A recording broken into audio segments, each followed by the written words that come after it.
Hello everyone, and welcome back to Let's Play Airlinesim with me, Alfapiomega and PNLL. Now, I got great news today, so without further ado, let's start with it. Now, the first major news that I would like to mention is that we returned all three of the Bombardier 100s, the old, non-efficient small aircraft that we used, and thus we have closed one chapter. The second ones are pretty much the Bombardiers Canadair Regional Jet 200s. We have 13 of them, and I would eventually like to upgrade all of them to the 700s, preferably to the next generation, of which we now have 4.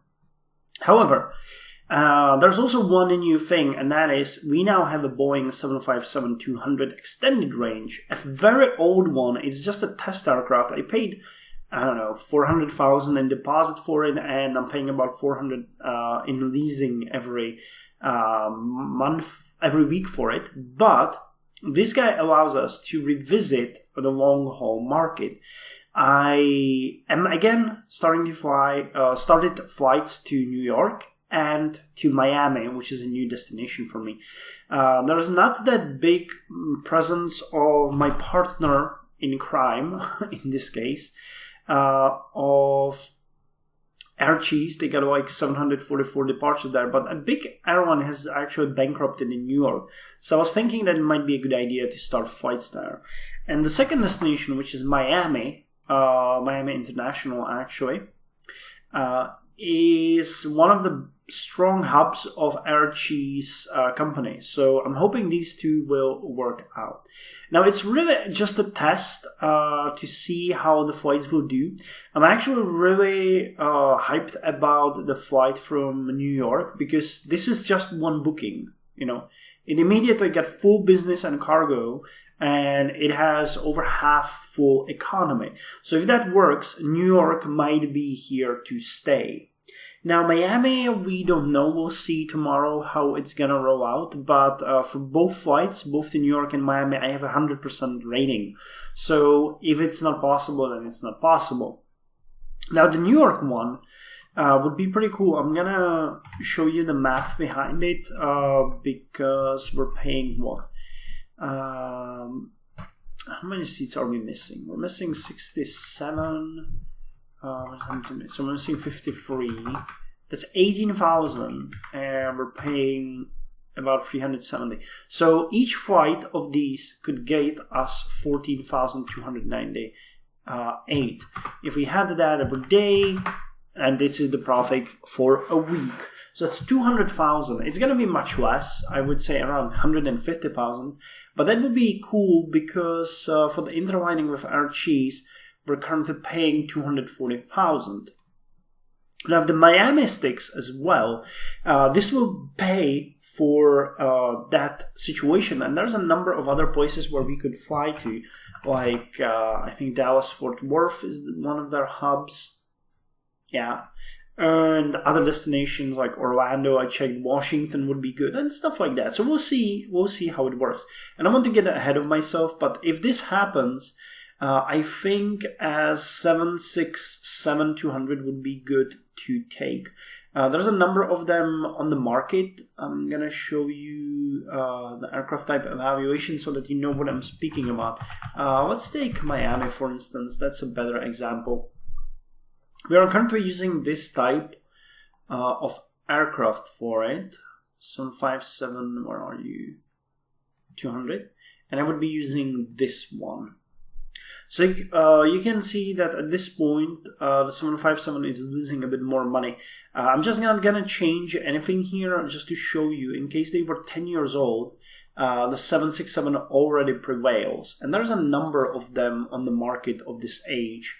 When we look at the lowest time, yeah, you can see 13, 14, 15, 12, 12, 11, 11, 10. So let's say if they were 12 years old, so that we get a bit more better data. Yeah, we would be doing a bit better than we are now. The airplane is not that much bigger. I think I simulated the cabin configuration for it, I think. We're using the 757, which is... okay, I didn't. It's 120 and 16. And if I wanted to do the same one for 767-200, let's go in long haul. We need to check this. What am I using here? 757. Where are you? Oh, here. Comfort Plus and Y flat 160. So Comfort Plus and Y flat 160. So if I top it up, that's 180. So let's say 150 and top up this one. Actually, it doesn't seem right. Okay, 144 then. Okay, so we would have 144 and 18 business class. It seems like I might want to tone it down a bit. How much would I have to tone it down? It would be like 130? 32? And no, it would have to be less. Yeah, 70, 124? 26 and 24. 126 and 24 we can do. I think as the business class is already fully booked, that would probably be slightly better choice. 126 and 24, and we could add some seat page here. Actually, just one. But one is good, it's better than nothing. Okay, and 2 to you. We could probably put 2 additional flight attendants here and 7 here. Is that, yeah, that's all. So how would that be rated? Full flight attendants and not here. So if I want like 6 and a 3, would that be better? Yeah, that would be better. Okay. So this would probably be the setting for the long haul 767-200.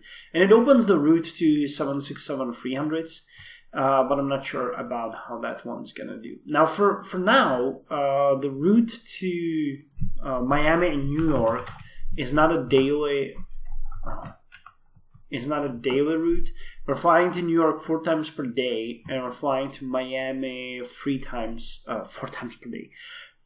4 times per week and 3 times per week to Miami. It's just really a test to see how we're doing.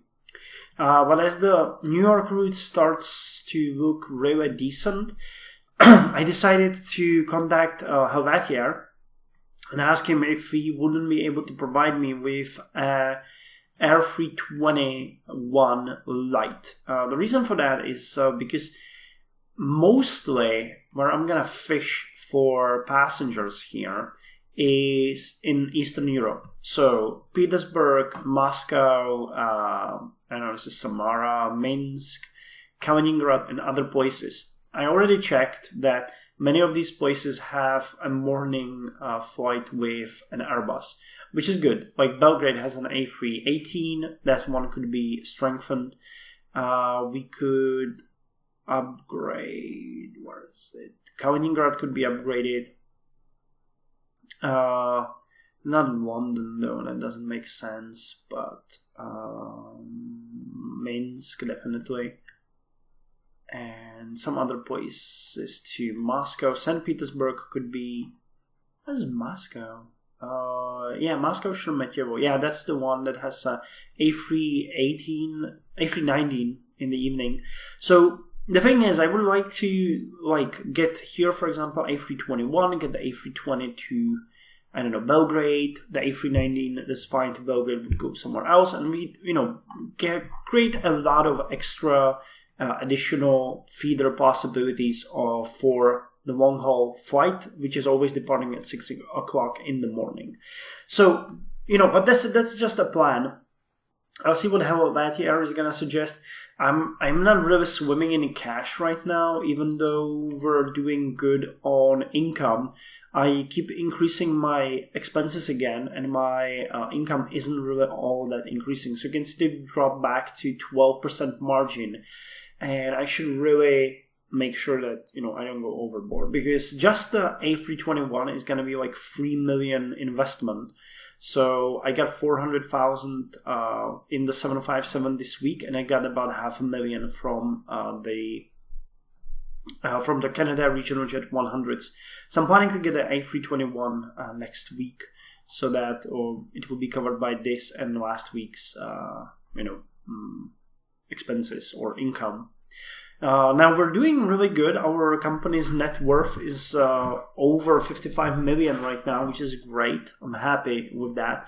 And it's also the matter of adding new aircraft.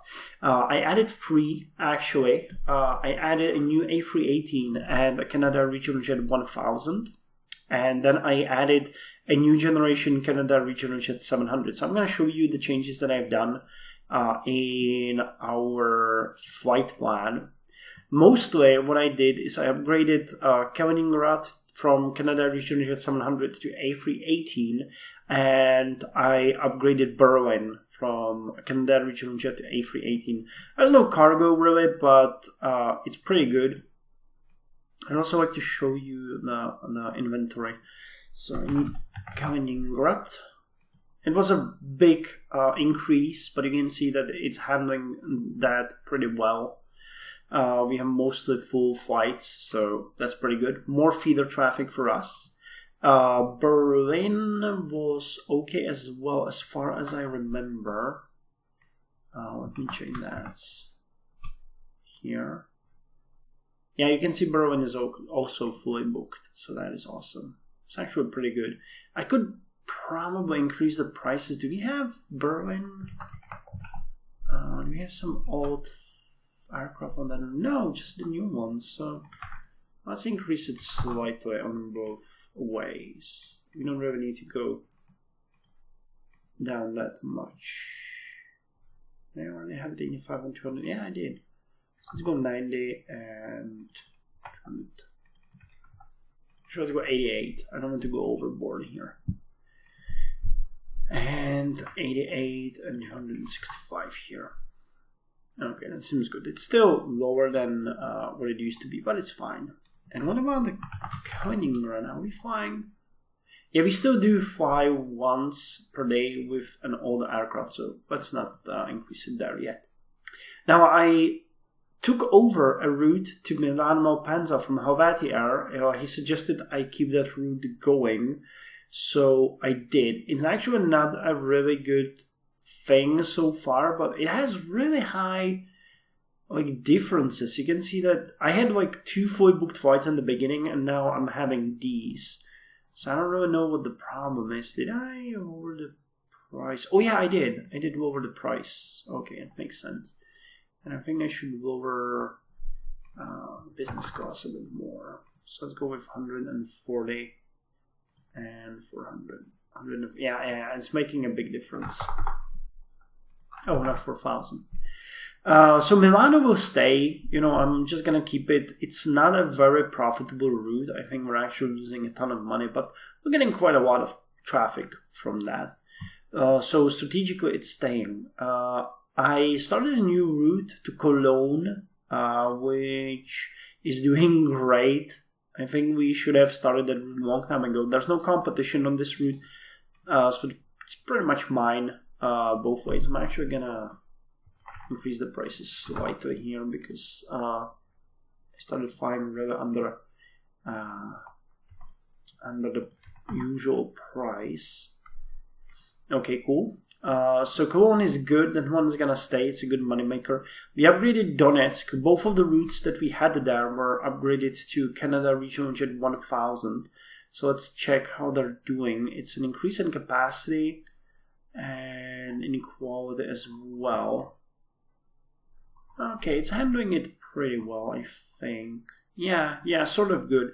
So Donetsk is a good. I also increased the prices a bit there for the 1000s.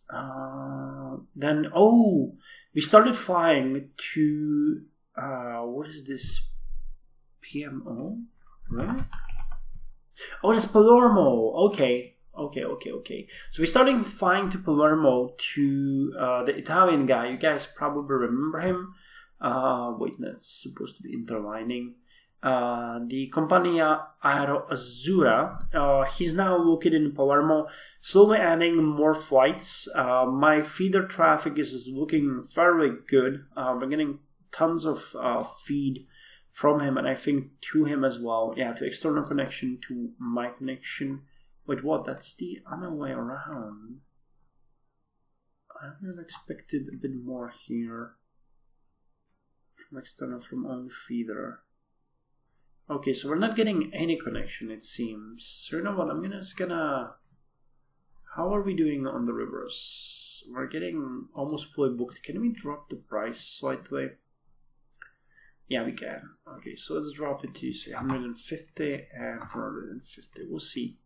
It might create a bit more feeder traffic. It should be okay. Okay, so Palermo is a connection. I upgraded Odessa. Simferopol was also upgraded quite a lot. So let's see, Simferopol, Warsaw. Yeah, that one is handling it pretty well. It's now served by 2 Canada regional jet 900s, so that's awesome. I like that. Then places like Lanes, Vnukovo. I added another 4th daily connection to Vnukovo. I lived in kind of a... Wait, did I? Oh no, that's Vilnius. Ah, sorry. So that was Vilnius. We greatly upgraded Vilnius. I now consider it one of my focus cities. So Vilnius is definitely a good place to go. Come on. Why didn't you reverse me? Reverse me, game. And it's handling the traffic really well. All of the flights are booked, so there's definitely a lot of room for upgrades, you know. I think the airport is severely underserved at this point. You can see that there's not that many people connecting there, so I intend to increase my presence. Actually, how strong is my presence? 4 daily flights is not negligible. We're 11th biggest airline here. Okay. Then we did what? Vilnius. Oh, I added a second daily flight to Košice. Okay. I reinstated Yekaterinburg, and I'm kind of sure that we're gonna cancel it again because we're not working. Yeah. I don't know why. I would have, swore that this was a good route, but for some reason there is no actual demand, or maybe it's like a hub for Russian airlines and they're really serving everything they have. Maybe there's no demand for outside of Europe, outside of Russia. I don't know. It just doesn't seem right. So yeah, I'll have to cancel this one. It just doesn't work. Bummer. I wanted to fly to Ekaterinburg, and then we added a new second daily flight to Donetsk. Wait, I don't think the NK is Dnipropetrovsk, isn't it? Yeah, that's Dnipropetrovsk. That one is handling it very well too. Not great, but very well. Okay, so there were the changes done on 22nd of January, and then I added a new aircraft, which is the Canada Regional Jet new generation. 700, and I added some routes on it. It's mostly routes that were working out that I saw that are severely underserved. So like Lublin is now being served by Lodge. Yep. And then we added, which is interesting, Belfast and Vnukovo to it. So Belfast was one of our small destinations, but I found out that it's being severely, you can see that it's booked well in advance. It was always booked, but yeah, here it's not really working. There's not enough demand, to say the least. I'm gonna hold it because the route is not a loss, I think. Yeah, we're making some money.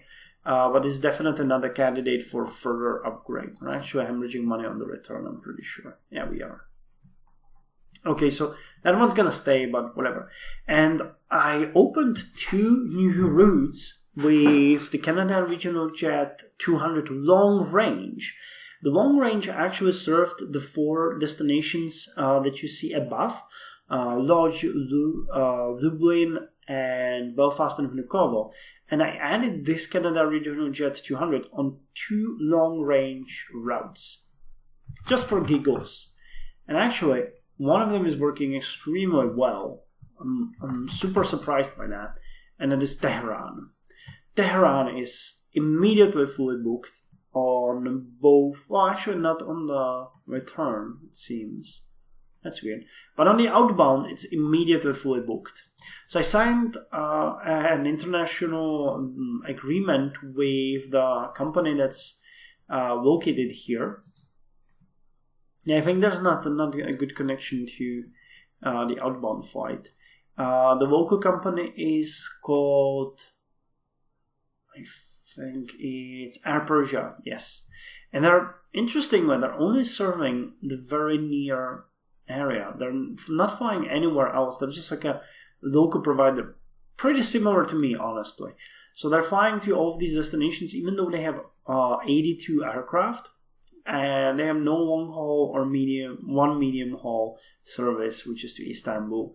So I signed the interlining agreement with them, and I'm thinking about putting a bigger aircraft on this route. But when I'm seeing this, I think there might be a bit of a problem. I'm thinking, can I see connections to this one? Okay, this is... I need the other one. Outbound. Is it this one? No, these ones. Inbound. Yeah, there's a lot of connections here. It's just not working. And then there's a way more for me. Is it? No, it just doesn't make sense. Look at that. It's the same thing. Although we have a lot of them here. I don't know. Something is really wrong. When the route is like one-sided like this, it's usually really weird. So I'm not sure. What time are we flying there? At 13:25, 17:30 arrival. I think the departure might be a problem. Is it too late or something? Tehran. No, it's at 18:15 and arriving at a very good time. I don't know. Maybe we lack European flights in the evening that could, make the feed happen. It's probably coming from 1 or 2 major destinations. I'll try to figure out what that's happening. And then we have another destination, which is kind of fun. I like it. It's probably not working at all, but it's called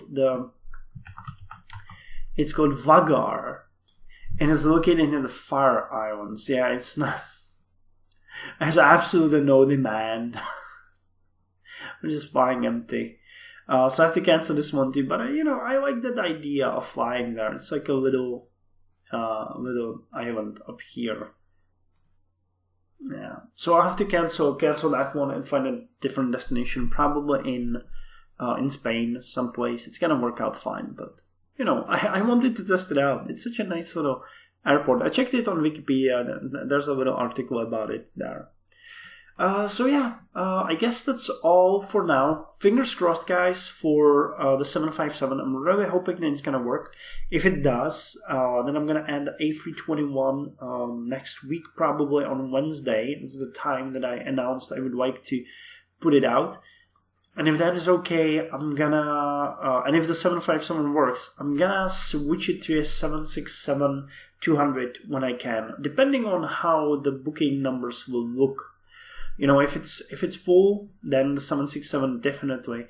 If it isn't, I might just scan out the market and see if we can maybe grab some other 757s.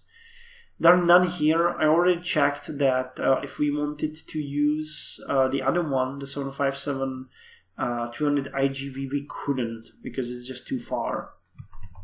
When you look at that, JFK is just on 51%. I think if it was from fucking Prague, it would work. Not much, 58, but But if we could get that, it would be cool. But we can't. So I'm just gonna see what I see and make my decisions based upon that. So, till next week, you guys, take care.